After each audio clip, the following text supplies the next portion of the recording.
है विद्यासागर गुरु मम प्राण प्यारे,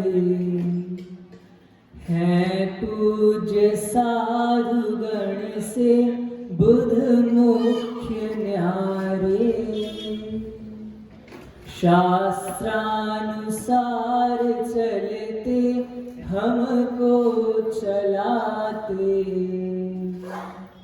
पूजो उन्हें विनय से सिर को झुकाते। बोले कुंडलपुर के बड़े बाबा श्री आदिनाथ भगवान की, शीतल धाम में विराजमान बर्रो वाले बड़े बाबा श्री आदिनाथ भगवान की, संत शिरोमणि आचार्य भगवान गुरुदेव श्री विद्यासागर जी महामुनि राज की, निर्यापक श्रवण पूज्य मुनिवर श्री समय सागर जी महाराज की, परम पूज्य मुनिवर श्री प्रशस्त सागर जी, मल्ली सागर जी, आनंद सागर जी महाराज की, आज ही के दिन निर्यापक पद प्राप्त किया जिन्होंने, ऐसे पूज्य निर्यापक श्रवण श्री समय सागर, समता सागर जी महाराज, अभय सागर जी, प्रशांत सागर जी, प्रसाद सागर जी, संभव सागर जी, वीर सागर जी महाराज की, 3 कम 9 करोड़ महामुनि राजों की, और ये छुल्लक श्री केवल्य सागर जी महाराज की।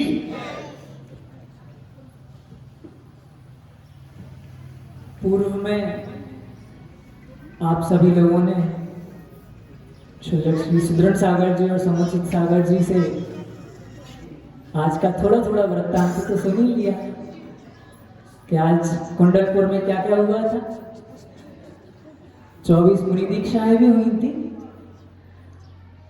7-6 निर्यापक पद भी प्राप्त हुए थे। ऐसे कुल मिलाकर 10 निर्यापक श्रमण वर्तमान में आप सभी को दर्शन करने के लिए मिल रहे हैं, और 18 क्षुल्लक दीक्षाएं होंगी।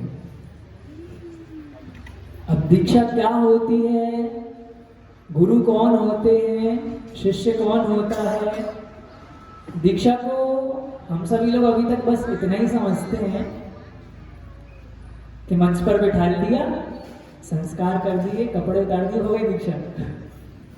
क्या मात्र इतना ही होता है दीक्षा का?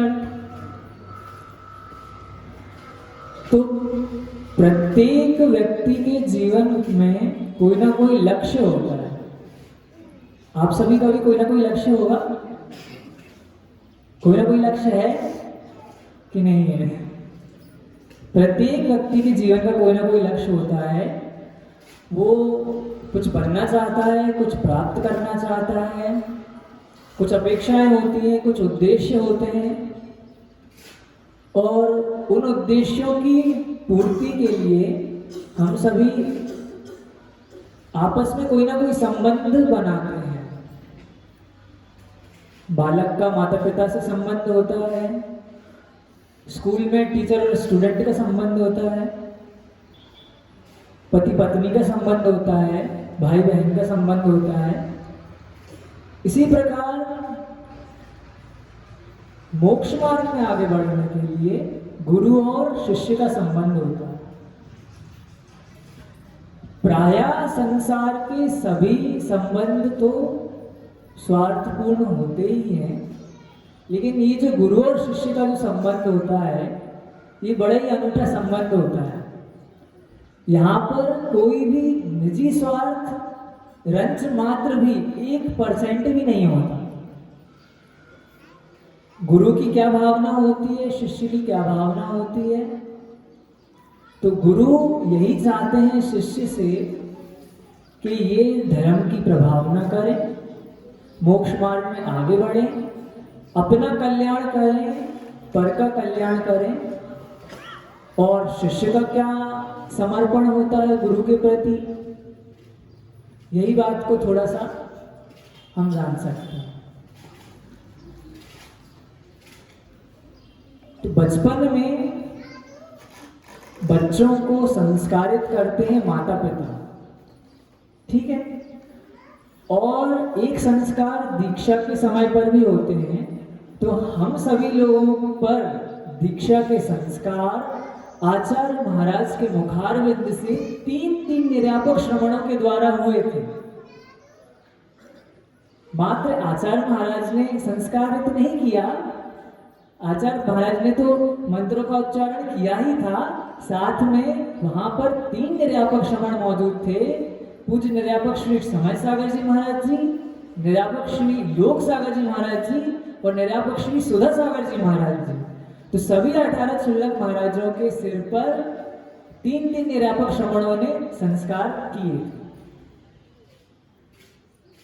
एक संस्कार बचपन में दिए जाते हैं माता पिता के द्वारा बच्चों पर, उन्हीं संस्कारों का प्रतिफल है कि आज सभी क्षुल्लक महाराज हैं, हम भी हैं। बचपन में जो संस्कार दिए गए हैं माता पिता के द्वारा, उन्हीं संस्कारों के बल पर आज यहाँ तक पहुँचे हैं। इसलिए आप सभी लोगों से भी हमारा यही कहना है कि आप अपने बच्चों को इसी प्रकार अच्छे संस्कार दें कि भले ही वो मुनियारिका ना बन पाए, परंतु अपने जीवन में एक अच्छा चरित्रवान व्यक्तित्व प्राप्त कर सकें।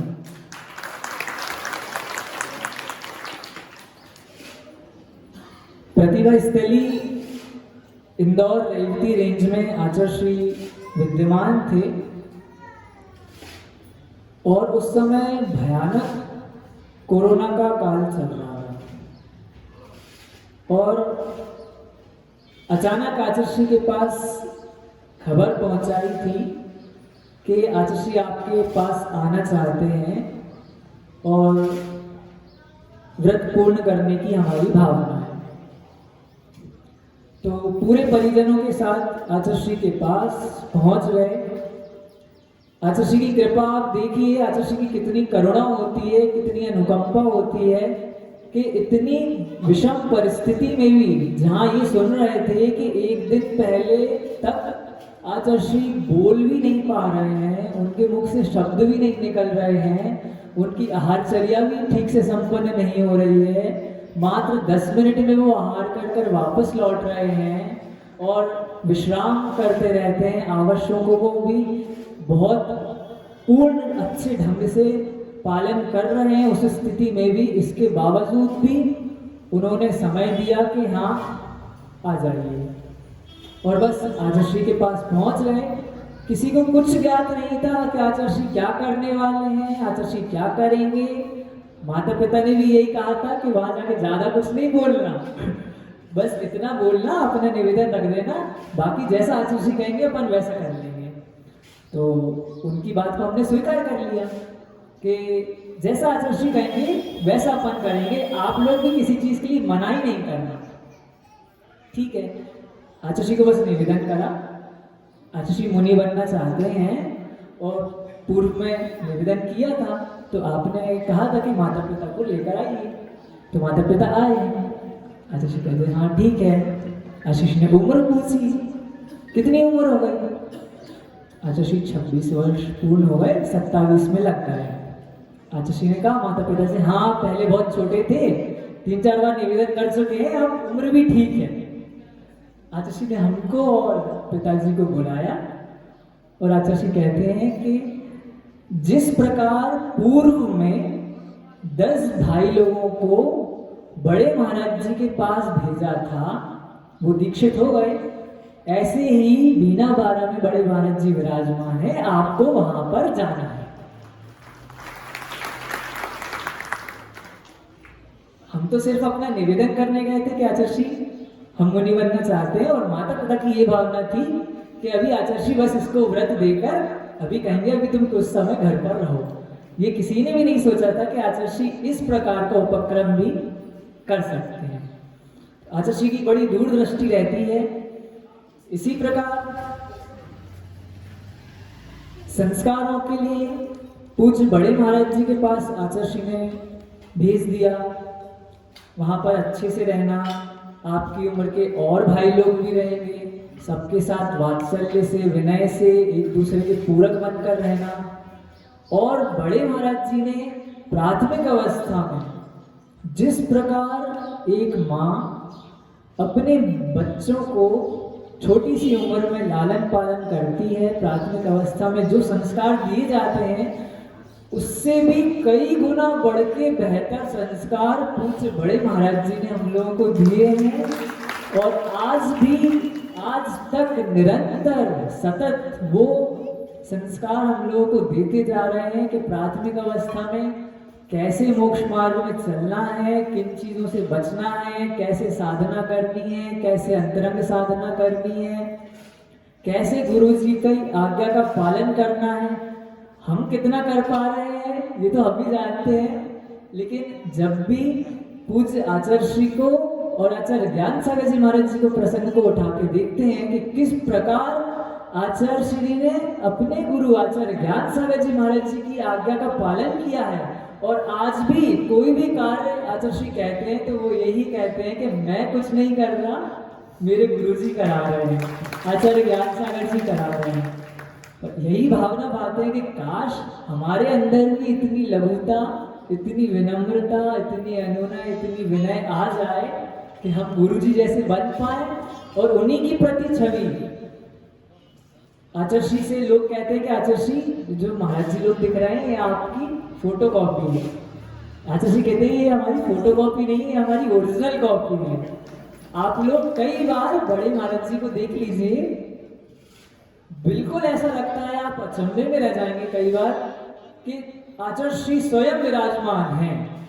इसी प्रकार जब बड़े महाराज जी हम लोगों को कोई विषय देते हैं, संस्कार देते हैं, अच्छी बातें बताते हैं कि किस प्रकार चलना चाहिए, क्या करना चाहिए, क्या नहीं करना चाहिए, तो कभी भी ऐसा नहीं लगता कि हम आचार्य श्री से दूर हैं। हमेशा ऐसा लगता है कि आचार्य श्री स्वयं हमको ये सब चीजें सिखा रहे हैं।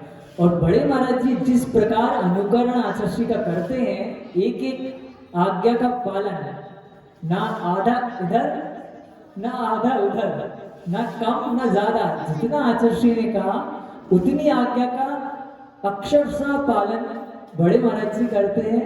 इस प्रकार की अक्षरशः का पालन हम भी कर पाए अपने जीवन में, ऐसी हम भावना पाते हैं। और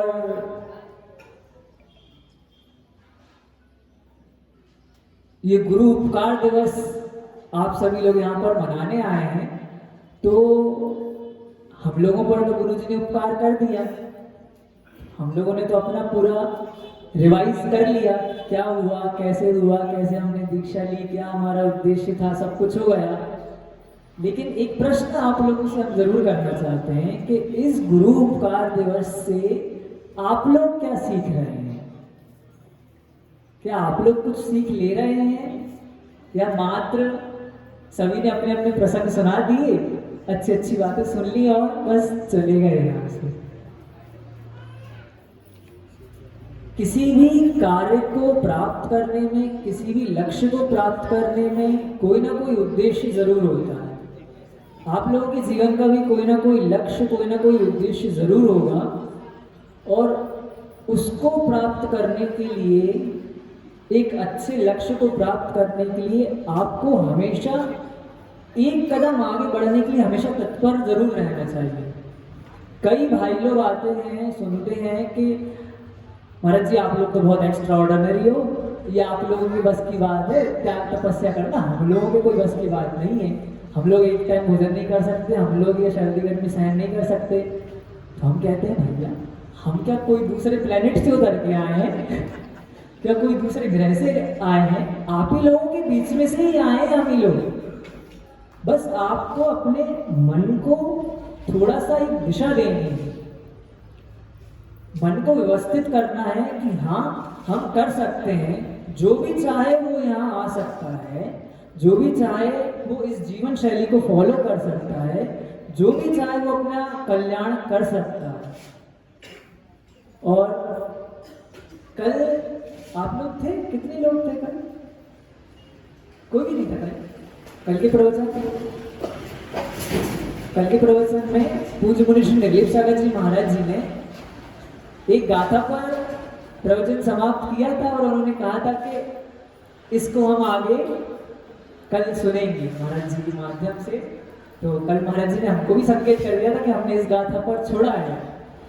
तो उन्होंने एक गाथा सुनाई थी वह गाथा आचार्य पूज्यपाद स्वामी की इष्टोपदेश की गाथा है कि यथा यथा समायाति संवित्तौ तत्त्वमुत्तमं तथा तथा न रोचन्ति विषया सुलभापि। तो संवित्तौ तत्त्वमुत्तमं आज के प्रसंग के हिसाब से वह उत्तम तत्व कौन है जो व्यक्ति के जीवन में उतर जाते हैं, जिसके बाद कोई भी विषय हमको सुलभ प्राप्त नहीं होते, वो होते हैं एकमात्र गुरु। गुरु जी के प्रति आप लोग की एक बार अच्छा सच्चा समर्पण यदि आपके मन में आ गया, सच्चा श्रद्धान यदि गुरु जी के प्रति आ गया, तो कोई भी सांसारिक लौकिक विषय आपको रुचेंगे ही नहीं। ये बिल्कुल फैक्ट बात है। यदि आपको सांसारिक विषय अभी रुच रहे हैं, भले ही आप आगे आ पा रहे हैं या नहीं आ पा रहे हैं, ये अलग बात है। ये आप अपने अपने मन से टटोल लीजिए कि यदि अभी भी आपको सांसारिक विषय रुच रहे हैं, तो हमारा समर्पण, हमारा श्रद्धान गुरु के प्रति कितना है, वो क्या कह रहे हैं, हमको क्या करना है, गुरु जी जो भी कहते हैं उसके आगे तो शिष्य का बस इतना ही कर्तव्य है, जी गुरु जी आप जैसा कहें हम वैसा करने के लिए तैयार हैं। और आज की तो दीक्षा है, इसको मात्र हम इस पद से ही सीमित नहीं रखना चाहते। दीक्षा क्या होती है, इसको बड़ा ही व्यापक रूप देने के लिए जो गुरु जी ने कहा बस वो दीक्षा है। गुरु जी ने कहा ऐसा, तो यही हमारे लिए दीक्षा है।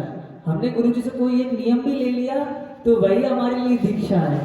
इसलिए ऐसे बड़े महाराज जी यहाँ पर विद्यमान है, आचार्य महाराज भी विद्यमान है। आचार्य महाराज तक आइए आप लोग जा सकते हैं तो बहुत अच्छी बात है, नहीं जा सकते हैं तो बड़े महाराज जी हैं। अपने जीवन को अच्छा बनाने के लिए, अपने जीवन को और बेहतर बनाने के लिए एक कदम और आगे बढ़कर आप लोग कोई ना कोई नियम, कोई ना कोई संकल्प, कोई ना कोई आत्म कल्याण की बात, कोई ना कोई सीख जरूर सीखें। इतना बस आज के दीक्षा दिवस से सीख लें तो आप लोगों के लिए ये दीक्षा दिवस मनाना सार्थक हो जाएगा। समय काफी हो गया, 10 बजने को है। आगे मैं पूज्य चिल्लक श्री गहन सागर जी महाराज जी से निवेदन करता हूँ कि अपनी बात को रखें सभी के साथ। बोले संत शिरोमणि आचार्य गुरुवर श्री विद्यासागर जी महाराज।